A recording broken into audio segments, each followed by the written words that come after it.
covering everything from food subsidies, direct food assistance, conservation programs, crop insurance. The lion's share of this Farm Bill, about 80%, is now direct food assistance through the SNAP program.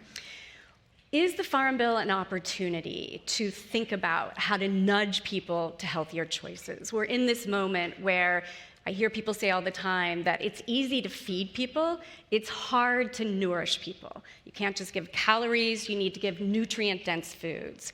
What is the best way to work within the policy in SNAP and use the Farm Bill to play with how to incentivize people to eat healthier? Right.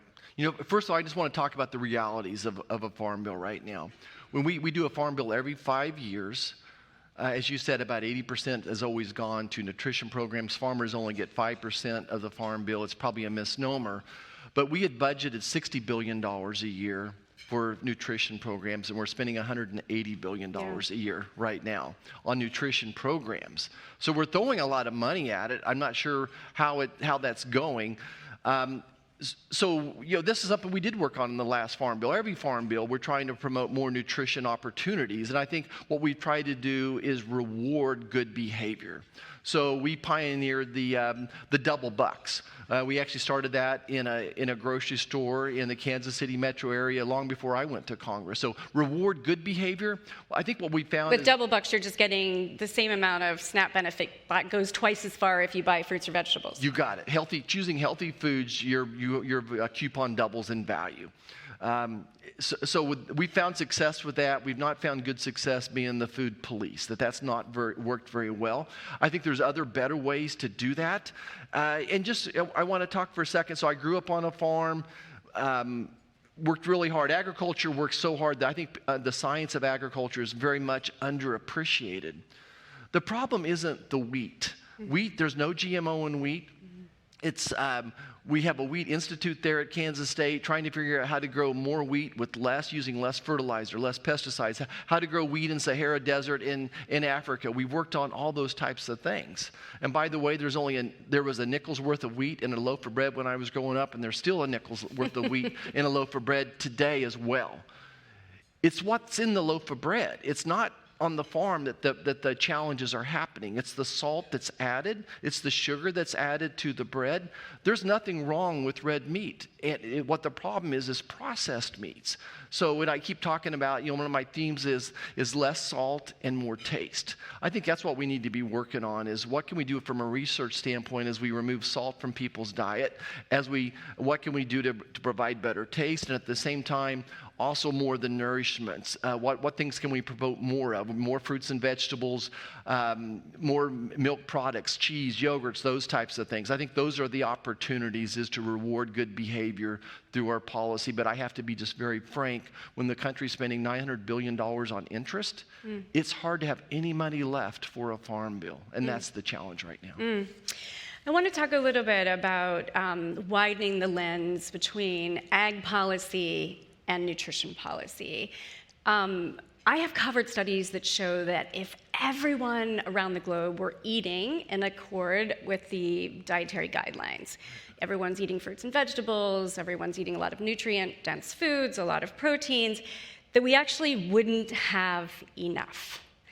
And at a time when this country plants about 90 million acres of corn each year, much of it used for fuel, at a time when monocropping is linked to depletion of soil health, is there an opportunity to think anew about what we grow and how we grow food? I've heard it said that we should be growing the plate that we're told to eat. If we're told to fill half our plate with fruits and vegetables and a lot of healthy proteins, that's not necessarily what it looks like when you look at what's being grown in this country. We grow a lot of corn, a lot of soybeans.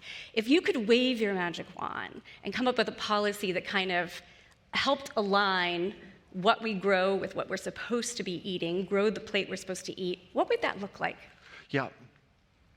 Well, first of all, we may have some disagreement here. Okay, that's fine. Farmers grow what Americans demand.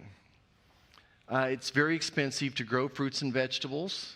That's why they're being shipped in. I think that's the problem. It's very expensive to do that. We're not going to grow fruits and vegetables in Kansas. What we can grow is wheat, and wheat is the #1 caloric intake for the world. You have to talk about affordability a little bit as well. The reason that single mom that I delivered 15 years ago with 3 kids buys donuts and packaged potato chips is because carbohydrates are cheaper. So instead we try to reward those good behaviors.